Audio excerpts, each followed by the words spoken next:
Hey guys, welcome back to another episode of the Save Our Sisters Unplugged podcast. I am celebrating the last of the series of motherhood stories with my beautiful guest. She has a beautiful spirit, soul, mind, everything. She is a dedicated wife and mother, a certified life coach with 20 plus years of experience, and a workshop and retreat facilitator with a master's in holistic health education.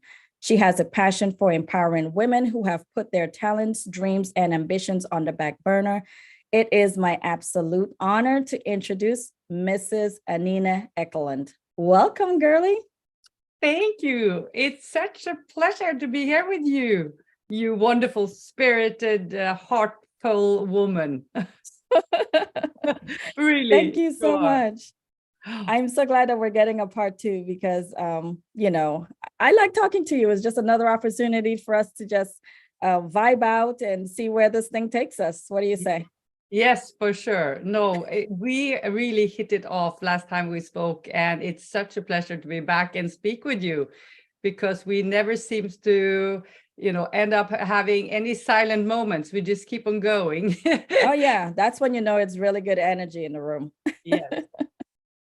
Well, I'm going to go ahead and dive in because I don't want to keep you too long. It's a time difference here. And although it's almost lunch here, it's almost dinner time there.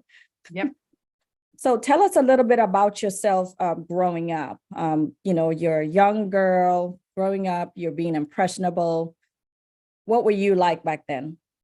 Oh, so I don't really remember much of my first 5 years. I think it was quite an adventurous first 5 years because my father was a competitive downhill skier and water skier next to his work. So every single weekend we were just on the road. And I think that it became just a big blur for me with all the, movements and changing environments all the time. But my big first real memory was when I was 5 years old and my mother took me aside and said, tomorrow we are going to move, you and I, away from your father and your little brother, and we're going to live by ourselves. Wow. Yeah, that was very tough. And she was, my mother was just very much matter of fact, and she was not a person of discussing or sharing emotions. She was just always, kind of telling me what to do and not to do. So, I just had to swallow and follow her.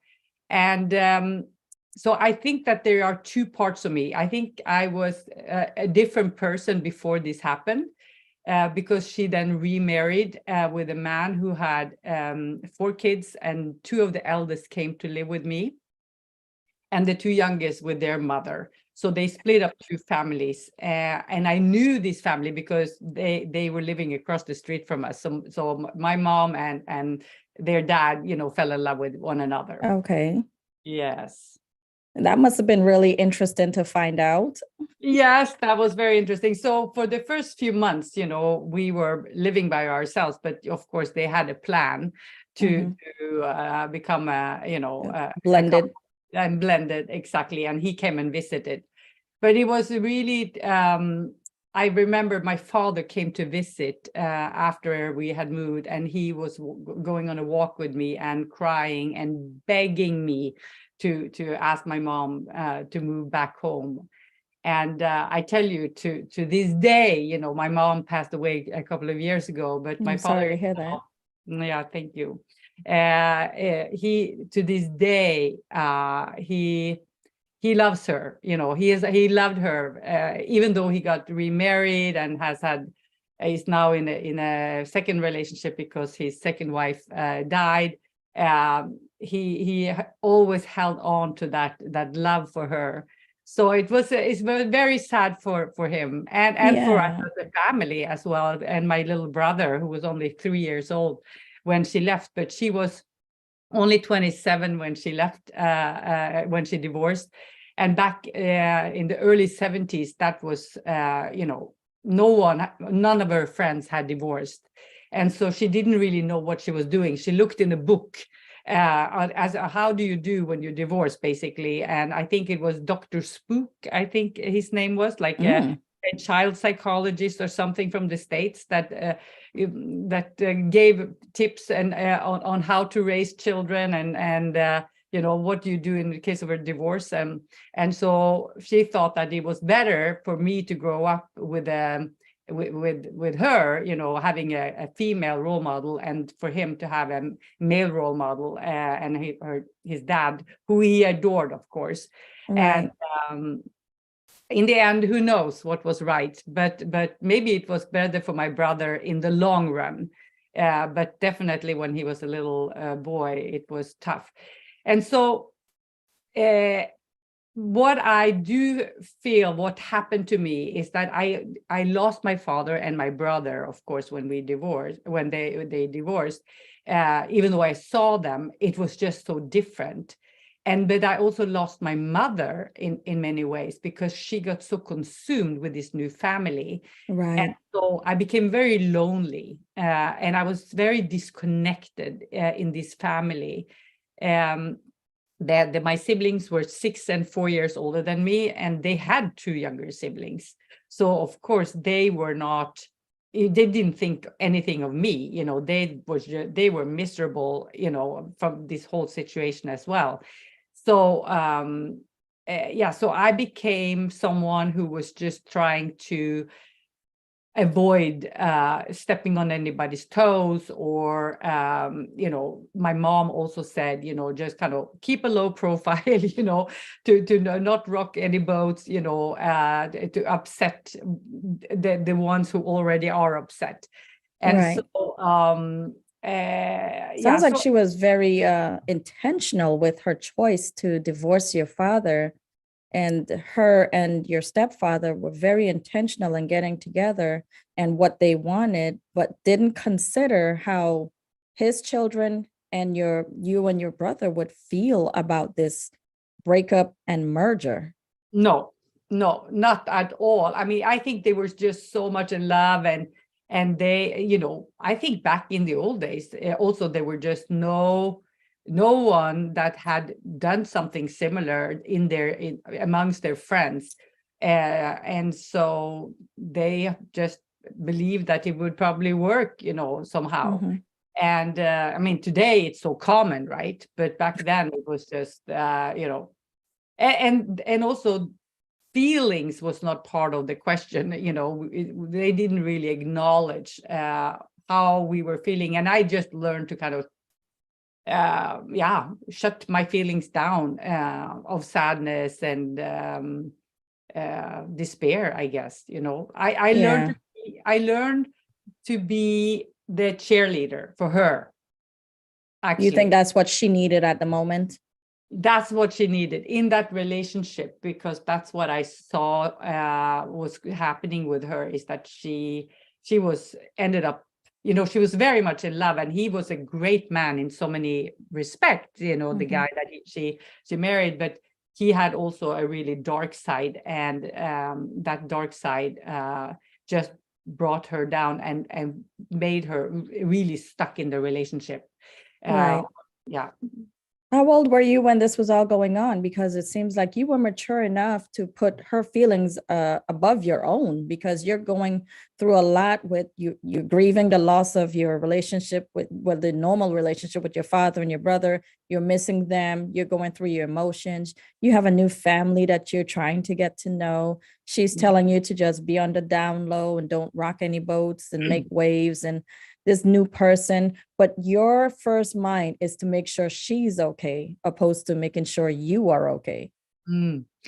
Well, so this was, I was living with this family for 10 years, from 5 to I was 15, when she actually had an opportunity to do a divorce. So I'm sharing my kind of progressive maturity and insights, but I do think that part of my calling actually is to kind of be a cheerleader in a way, to inspire, to lift people's spirits. And so, or whether it was born during that time, that is hard to say. But I feel other people's feelings very strongly. And I love to be a facilitator of releasing people's kind of blocked energies and ignite them, basically, make them feel more alive. And so I kind of put that on my shoulders as my job in a way, to cheer her up, because I know how much she struggled. Yeah. So how did your new family accept you and your brother? Because I'm sure your brother had an opportunity to visit, did he? Yes, but that was also quite tricky, because during my father actually found another woman, or married another. No, well, he hadn't married, but he had met another woman, and during kind of a weak moment or whatever moment, my mom had told my father that she would come back to him. Oh. And so my father, who is a very kind of principle led man, he had gone to this new girlfriend and said, Anna, my mom, is coming back, so he broke up with her and went with 100 roses to pick her up, from my grandmother's house. And then my step grandfathers had convinced my mom to not go back to him. So after this happened, then my stepmother became so jealous, because my father had to then go back, and just kind of with his tail between his legs in a way, and ask her to come back. And after that, my brother actually was not able to see my mother for quite some time. So that was, because it just to kind of simplify things, I think, or maybe it was a way to punish my mom. I don't know, but it could be a combination of many factors. But my stepmother was very jealous, and my father was crushed, and my poor brother got in the middle, of all this. Wow. Yeah. So so he is the one that has suffered the most from all of this. I think, I mean, I think every divorced, every family where there are children involved, and they will have some kind of negative impact of the divorce. But how they deal with the divorce is, of course, also very important. Yeah. It seems like you guys all got it from all sides. Were Yeah. your step siblings, were they as affected as you guys were? Yes, absolutely. The older ones, I think that it's very hard to say. They struggled also. I mean, all four of us struggled. All sides, all kids all struggled. all six of us struggled. Yes. Oh, that's unfortunate. Yeah. And did they even think that, oh my God, these kids are just going through it with our decision? Maybe we should try and figure out how we can get some kind of a balance with the families. Did they ever try and do any of that? So, one positive thing with my mom and dad, I must say, is that they never complained about one another in front of us, so and I got to see my father, my brother got to see us when this whole kind of drama thing ended, so he was visiting us and spent some vacation time with us, and I was spending a lot of time with my father. So I found that my mom and dad, they were doing pretty good job with us in that respect. With the balance. With the balance. But it all depends on what you mean by balance, though. Well, at least with where your feelings are concerned, like maybe they was trying to protect you and try and keep you as normal as they possibly could control. Oh, There's nothing normal about that. No, nothing normal. No, I don't think that they thought of that. I think they tried to create as much, less friction as possible. My mom was a very peaceful woman, and she was a very spirited and wonderful woman in so many ways. People loved her. And she was just naive and unexperienced, and didn't understand, what the world was like out there. And so and what to look out for or watch out for in her relationships. So, and she didn't know how to stand up for herself either, and assert her needs. Yeah. There's a lot of women that are actually like that. And I know that her starting this new relationship the way she did, I know here in America, I mean, it's like the woman just gets the wrath of everyone, but it's okay for the man to do it. Was that something that your mom experienced? A lot of people making her feel bad about her decision and, maybe saying that she should not have done that? You know what? She was someone who never, ever talked about what other people were saying or how she was really feeling. She didn't talk much at all. She endured. That was her kind of motto, it seemed like, in life. It's just like, bite your teeth. That she told me, bite your tongue, just like, don't speak up, like, and don't, just get on with it. Be stoic, you can endure, just do the work that needs to get done and move on. And but I think that she carried, a real heavy burden her whole life, having left my brother. I think that was her biggest ache and pain in her life. A huge mistake she made, and that caused her so much anxiety and stress. Watching him from the outside, not being able to, of course, take him back after she had left, trying to help him because she saw, of course, that he was suffering. Why wasn't she able to take him back?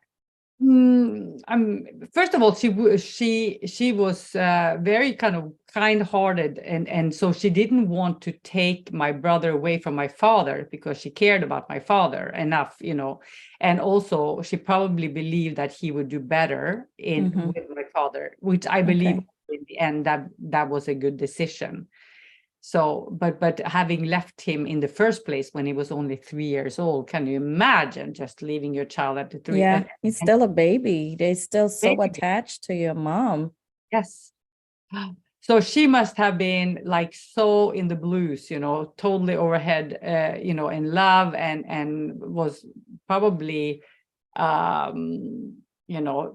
charmed to death by this man, and that it was all going to work out, and and probably suffering. And I know she was suffering in her relationship with my father, who was it was very, very much me, myself, and I. It was all about his life and his competitions and sports and activities, and being 27 years old with 2 little kids, and didn't really feel like she had a life. Yeah. She really probably was going through a whole lot. And your brother probably suffered some abandonment issues. Maybe she herself even felt a little bit abandoned in marriage because she probably felt like a single parent in the marriage if your father was off doing his thing. Yeah, she was also following him every single week and packing up and, doing all the prep work for him so he could just do his thing, Yeah. And she was abandoned herself growing up because my grandmother actually left my grandfather, and that's a whole other story, during the Second World War.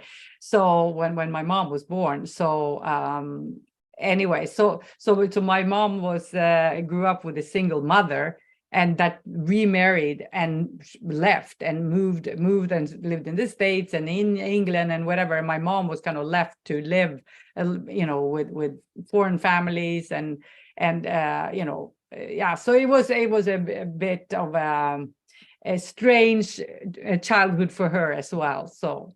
Oh, wow. Yeah. So she's had She's had quite the example of what marriage life looked like. So maybe that's why she felt comfortable doing what she did, because it was done before her. Yes, she didn't really have any role modeling for a healthy relationship. And also my grandmother married this man who was very authoritarian. And, you know, both my mom and my grandmother was afraid of him. You know, he was ruling the house. And so, yeah, so she never learned to speak up and ask for what she needed and wanted. They were kind of crawling, you know, around to just keep peace. You know, that was her way of surviving, I guess, her survival mechanism. Yeah. So it seems like she may not have even known how much power she would have had if she just said, hey, I don't like this, or she just spoken up. Yeah, you know, and the interesting thing, my mom was so cool. You know, she was Mhm. so strong and so cool in so many aspects, but she did not know how to more strategically set healthy boundaries. Mhm. And I think it was because she was financially so dependent on, you know, in her marriages, and she couldn't leave. You know, she left my father and left everything. She didn't take anything with her except the clothes. But when she married this new man, they built a house, and she took up a loan. Oh, and you know, she had to pay for this loan, and she knew that he would, you know, if she left him, uh, you know, she would be stuck with this loan, and Mm. so for the rest of her life, you know. So she was very clever in many ways, and also of moral responsibility for the two elder children of my stepfather. She waited until they had moved out, until she decided to find a way to kind of sell the house and then pay back the loan, and then she was free to move on, you know, Wow. life. But she endured a lot during those years, but I think that she did, that was a good thing, because otherwise it would have been even more messy. Right. That sounds very, very strategic. Yes. Very strategic. And for such a young age. I mean, what is she now, in her 30s, you would say? Yes. So, I mean, she married, she left my father when she was 27, married, you know, this guy when she was, I guess, 28. Yeah, she left when she was about 37. So she was Wow. still very young. Yeah, Yeah. she still was young enough to start over again if Yeah. she, well, she Yeah. had to because she left. So, and then you guys. Now, you said that she stayed in a destructive marriage for quite some time. What did that teach you about relationships? Oh, so I really decided that this is not going to be me. For sure, not going to be me. I am going to choose wiser than she had. And yeah, I made a promise to myself, actually. And it was around the time when she divorced. And I spoke to her and I asked her. So, because I was not really focusing in school, because I was struggling so much, you know, it was just such a turmoil at home, you know, and it was kind of bouncing off the walls in many ways. And I went to her and said, you know, what am I going to do when I grow up, Mom? And she said, well, you can become a secretary like me. Because and she was really good at what she was doing. I mean, she Mhm. was head of a back office, but she really wanted to be an engineer. But she gave up her studies when she met my dad, because he said, you're going to be a housewife anyway, so why don't you just stop studying, right? Oh, So, wow. yeah. So, and then I thought, oh my gosh, my mom do not understand me at all. She doesn't know me. She doesn't understand, you know, what kind of work that would be good for me. I need to take responsibility for my own life and start to design my own life. And I realized right away, I need to begin to study. So I Yeah. started studying, and I promised myself that I was not going to end up in a relationship that was destructive and in the same way, or suffer. But that is, we will maybe get to that little later on, what happened to me. Oh my gosh. Yeah. Yeah, you've really watched her go through a lot, and then at this time it's what, your formidable years, like you're in your teen years at this point. Yes. Yeah. And So so that takes a toll on a lot of people to really have to go through all that heavy stuff at such a young age. And what were those years like for you? Just after you're thinking, okay, well, mom has gone through this, like you said, I got to start thinking about my own life. What steps did you take to really try and cement some things for what your future was going to look like? So luckily, my mom divorced then, and we had 3 beautiful years together, she and I. Good. Yeah, I had the 3 best years of my childhood or adolescence, childhood, adolescence, when we were just the two of us. And then finally, I found peace. And it just explains, so much about how important it is to have a safe environment for a child to be able to even think about studying and think about their own future if they are living in constant turmoil and fear, which I did to a great extent, because I had there was a lot of things going on in the family. So those 3 years were really foundational for my future, I would say. And I also got a boyfriend at the time who was very, very sweet and warm-hearted. And I started really focusing on my studies and knowing that I wanted to have a higher education and not follow the footsteps of my mom. And so that's where what I decided. But I had a lot of catching up to do, I tell you. And I also, because I had intolerances to various foods, I didn't know it at the time. Right. It had a real negative impact on my my focus. I was very distracted, ADD-ish. And so I started seeking out ways to understand myself better and to ground myself. So I got into meditation very early. I was only 15, 16 years old when I seeked out a meditation course. And at university, I started studying dreams as an elective, and so my personal journey to understand myself and the world, began very early. I would say I'm a spiritual seeker. I love it. And I love that you started studying about dreams. I'm very big on that. Oh, you are? I have an actual dream book. Oh, great. I love to interpret my dreams because I feel like there's things that happen in your subconscious that you only unlock when you're not conscious, and I want to know what they are. So we're going to have to talk more about that later. Yes, that's great. Yes, no, that helped me so much as well to understand my dreams. And today, I don't necessarily analyze my dreams so much because I don't feel like they are so prominent in my life. But every morning when I wake up, I write in a journal and I write about my feelings. And so I break down my feelings and try to understand where they are coming from.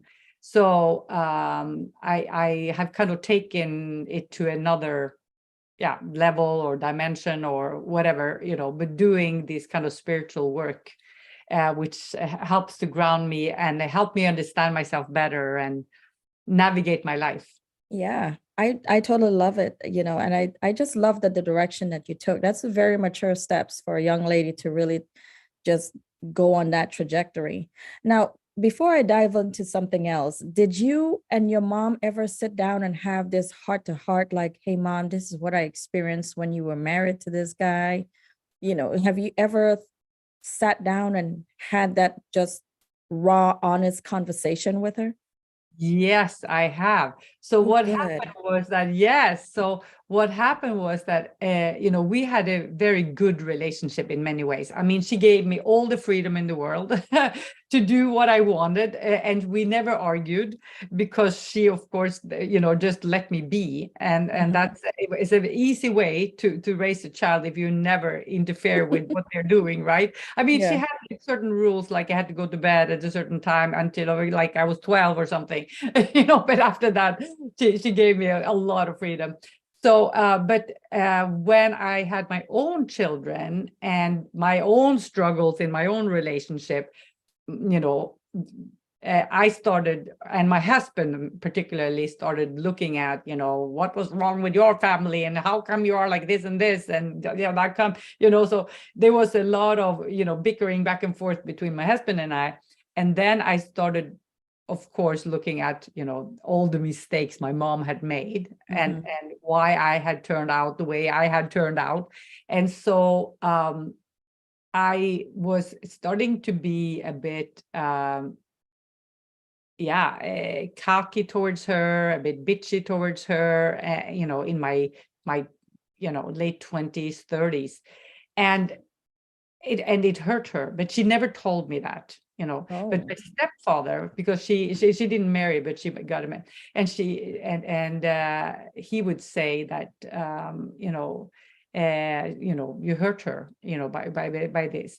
And I think even it was him that suggested that I was going to talk to her, or whether it was my, then I went through a master's program and I learned about communication and effective communication. And so what I did was that I invited her for a weekend with the intention of sharing our stories. Right. And speaking, our truth. And so I sat her down, we went away, I checked into a hotel, and I said, I would like to speak first, if I may, and I don't want you to interrupt me. So I set the guidelines. Right. I want you to just listen and, hear me and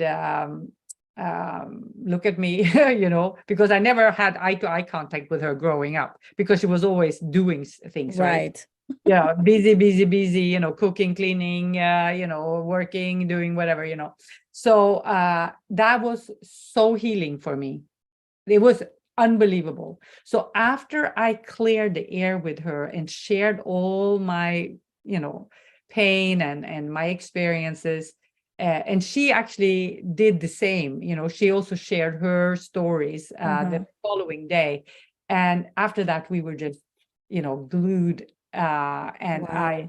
I really adored my mom so much. That's amazing. Yeah, no, really. And I And I think, think the most amazing part of it is that not only did she go to the hotel with you, but she respected the boundaries that you set. Most parents would have this complex, whereas, hey, you don't tell me what to do. I tell you what to do. And this is how this is going to go. But she had so much respect for what you wanted to do that she just rolled with it. I yes. love that. Yeah, no. She was amazing on so many levels. Really, she was very smart, and on so many levels, and a people person. And she wanted, of course, for us to have a good relationship. And I think she understood that this was very needed. And it was not like I was shouting at her. I mean, it was a very kind of calm conversation, sharing my stories and my experiences. So, no, I'm really grateful for that. And this is something I encourage my clients to do all the time. Anyone that are close to you, that you have experienced, any, you have a remorse or you have pain in your heart, if you can have the chance to speak to whoever hurt you, it's really so freeing, and you feel liberated afterwards. Yeah, I would imagine that you would. And one thing that you may want to also consider, being who she is and how she was raised, maybe she wanted to have the conversation, but she didn't even know how to begin. No. And so you gave her that platform to really have a conversation that she might have wanted to have years ago. For sure, because she did not have a language for feelings or at all. And she, the only thing that where I felt a bit disconnected from her was when she said, I don't understand you, because I have always been working on improving myself. Mm-hmm.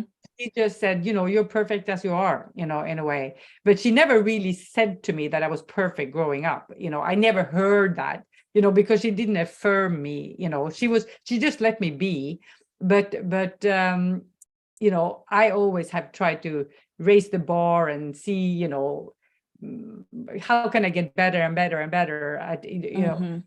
because I was suffering from low self-esteem for years, not feeling like I measured up because I kind of goofed up for so many years in school, and I think that kind of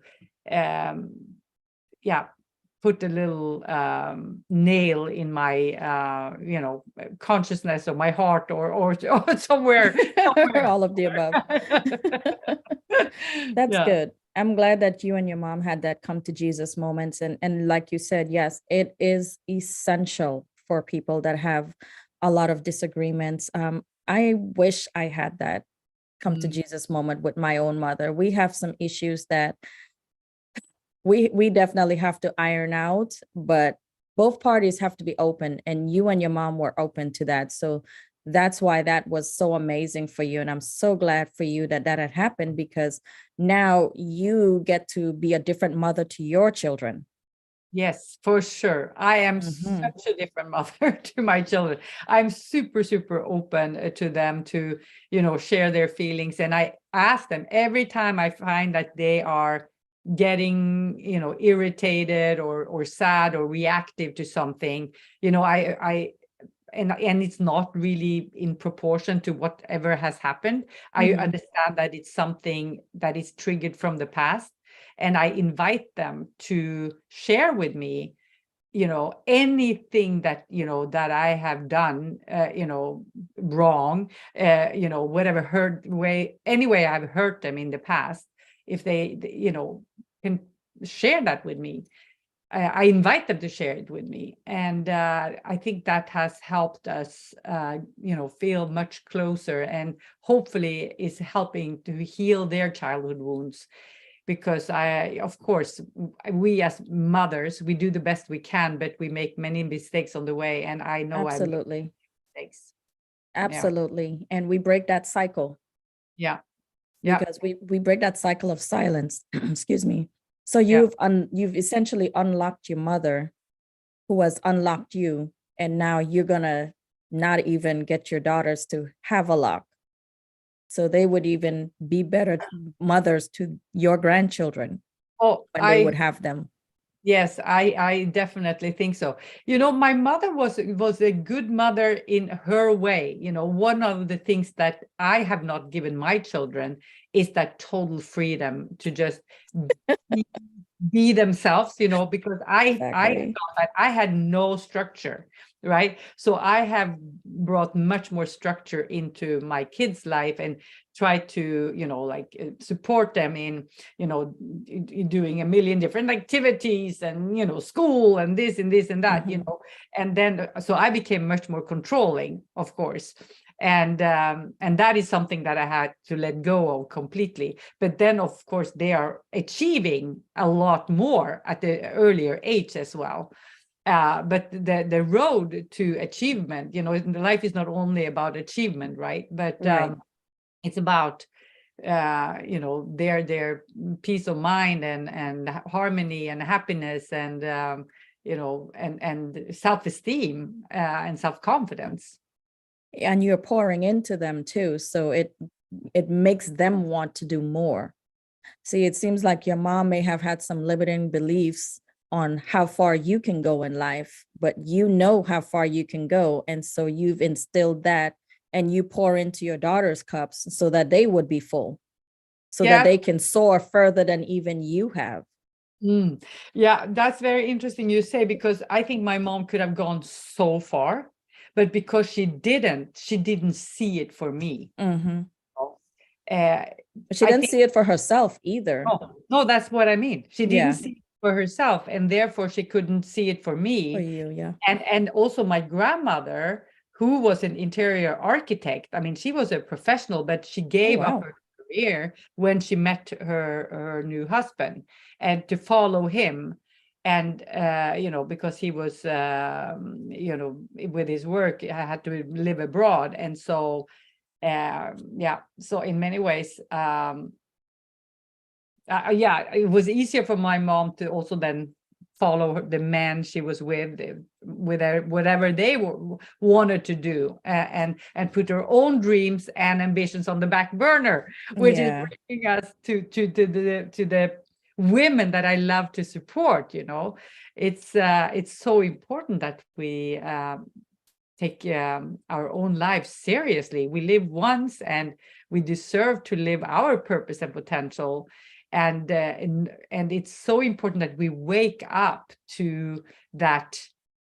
It's so easy to do as our mothers have done, unless we. exactly. And our mothers come from a different time too. And so what they were taught was what they knew at the time. But as times change, of course, mothering has changed and evolved as well. So your life struggles is what propelled you into becoming a life coach.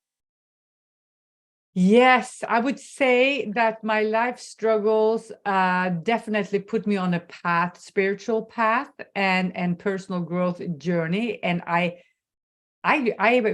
grew up in nature. That is one of the things that my father really, I'm so grateful to him for, is that he brought the family out into nature a lot.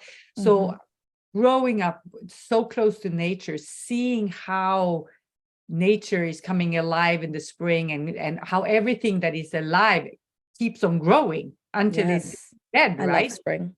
Yeah. But I mean, the trees, keep on growing. Anything that's alive keeps on growing. And I think it's the same with us as individuals.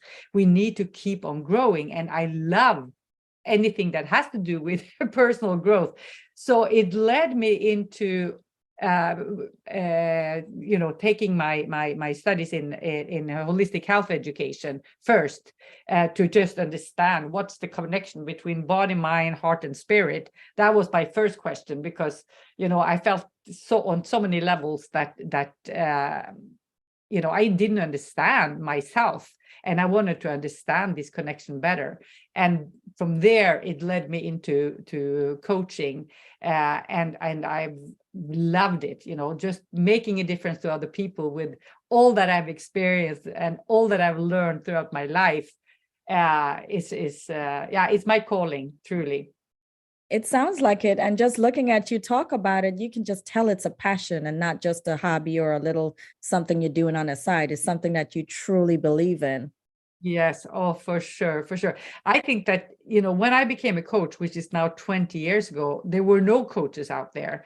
Mhm. Nobody had heard of it. Nobody had heard of holistic health either, and now, this is mainstream. I mean, there are millions of coaches out there now. It's just Yes, insane.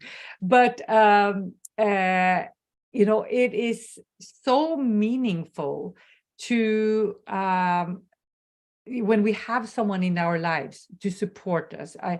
It takes our lives to a whole new level. I don't think we can grow to the extent on our own, but when we get somebody who sees us, really sees us, who can see our gifts and unique talents, and can help us figure out, what is my purpose in life, and how can I live my life to the fullest, and access my full potential, and design my dream life, and have somebody hold your hand to do that. It can make such a difference.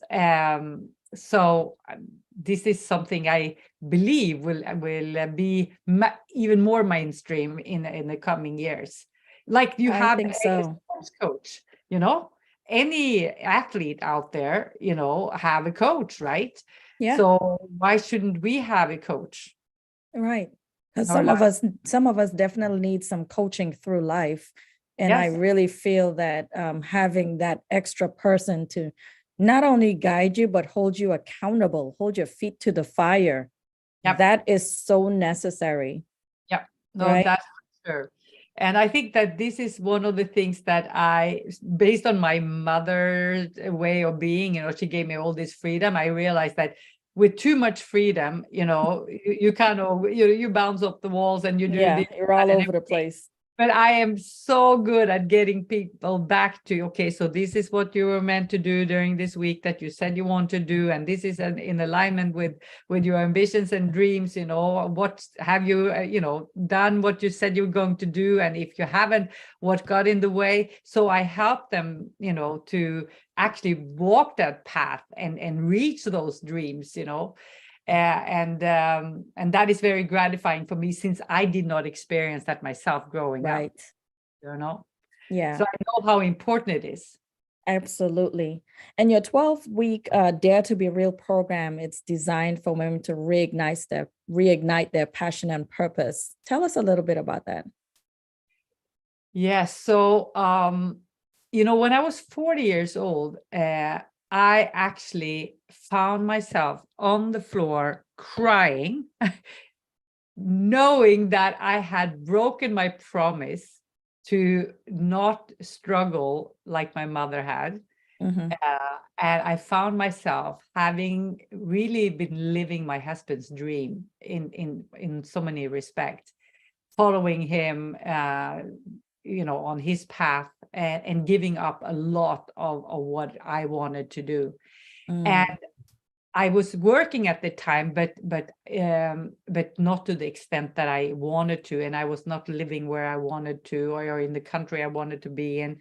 And so I was leading a workshop for some other women my age at the time, and we all seemed to be in the same situation. We were living good lives many ways. We were married, we had children, we had homes, and we traveled, and from the outside it looked really beautiful, but none of these women were really truly fulfilled and happy.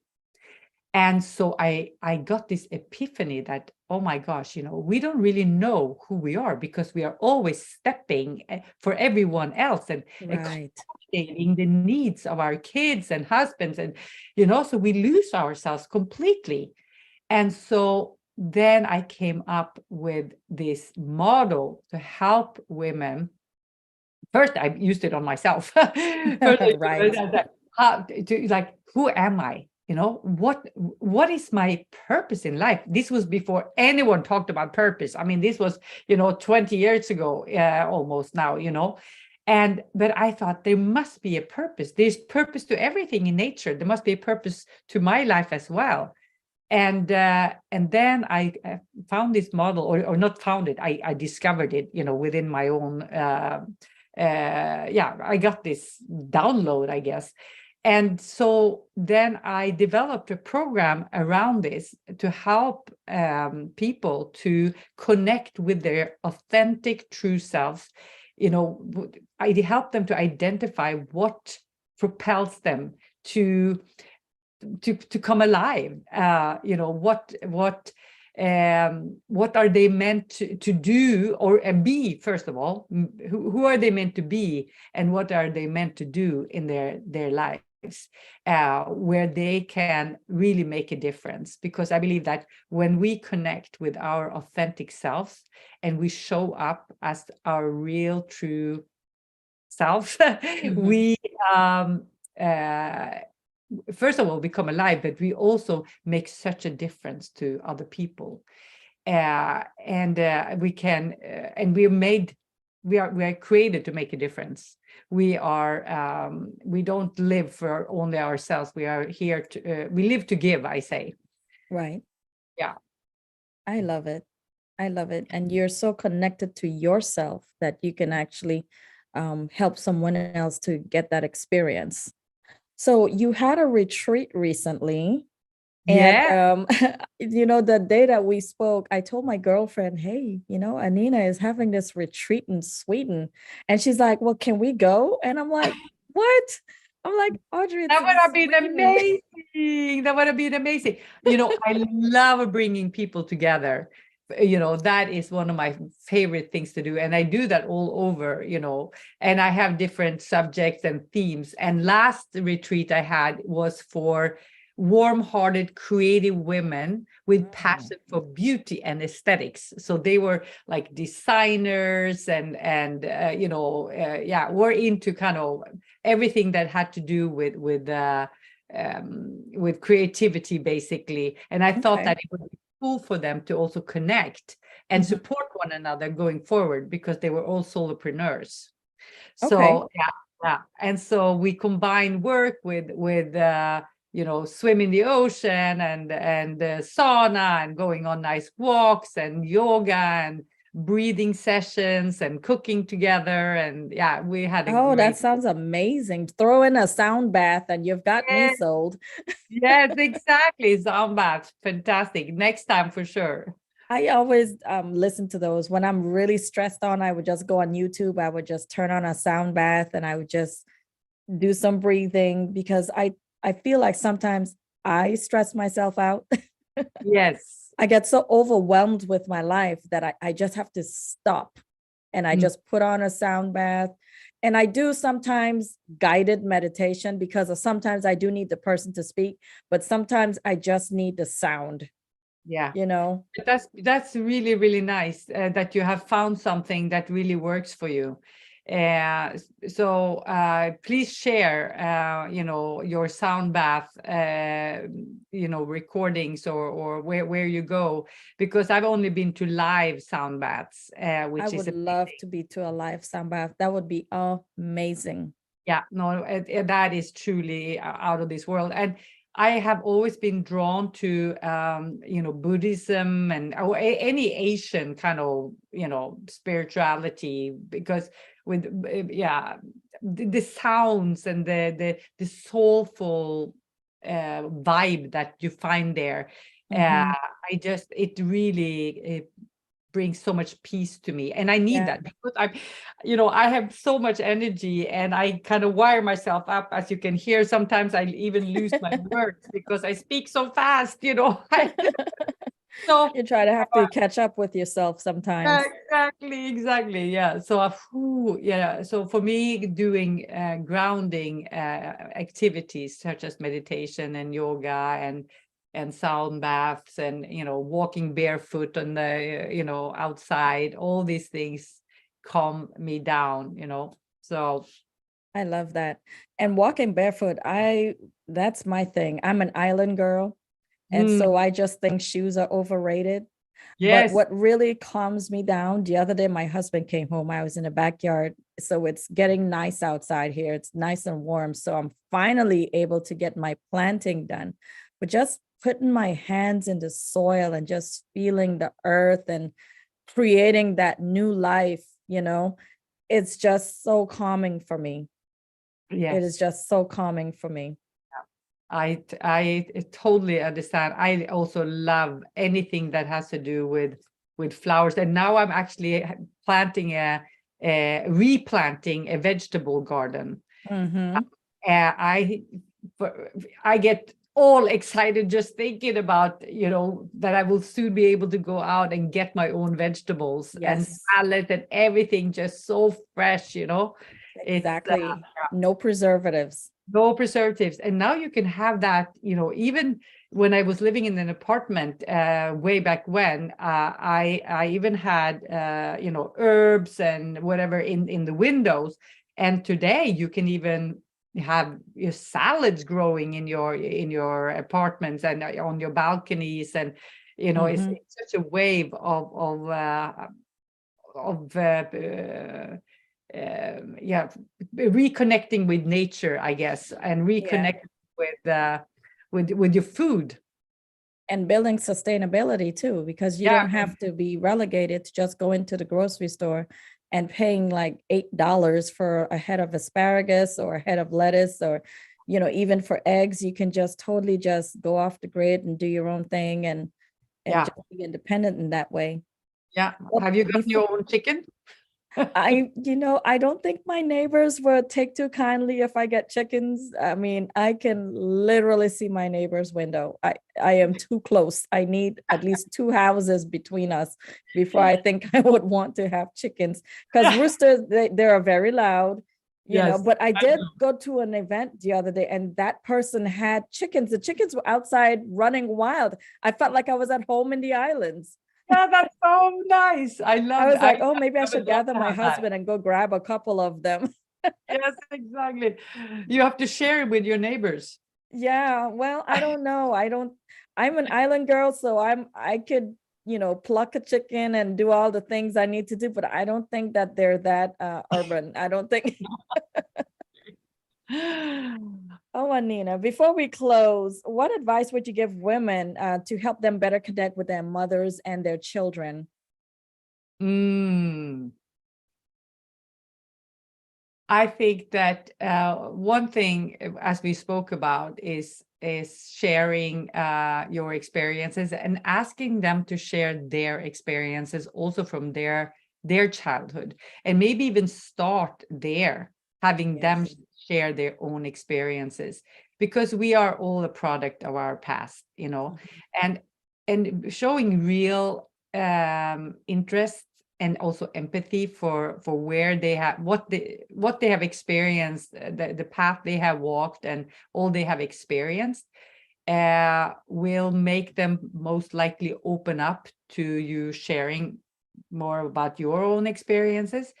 And I also invite you to focus on the strengths of your mother, all that she has sacrificed, even though she hasn't been perfect. Most mothers, we all do basically the best we can do, and we are a product of also the relationship we have with our spouse or husband, and if we are not happy in our relationships, that also impacts our ability to be also a good mother. So understanding that it's so complex, and have a little bit of a holistic perspective, and try to understand that they did the best they can. They could at the time. I think that is one advice. And in terms of your own children, understand that no matter how good you've been, there will always be something that your children probably will complain about and think that you've done wrong, Exactly. and just accept that as well. I think that the more we can just live in acceptance and try to understand and listen, because they have their story, you have your story, and we can never argue with anybody's story. And the more we listen and understand, the closer we get to our loved ones, instead of defending ourselves and coming up with excuses, etc. And show a lot of appreciation for your children. I think children really need to hear how much we adore them, and share experiences. That's one of the things that I love to do with my kids, is Yes. having one-to-one time with them, because that's how we build relationships, is the one-to-one time outside of the home. I find that we are at home, we are so busy, there's always things we need to do. But when we go off and we try to, whether it's going for a walk or whether we can take a weekend or do something or do an excursion of some sort, it really adds so much to the relationship, at least from my experience. No, I totally agree with you.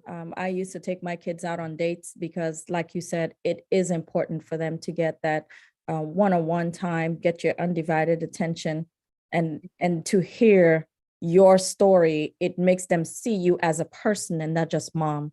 Mm, for sure. Yeah. For, yes. So where can people find you on your social networks?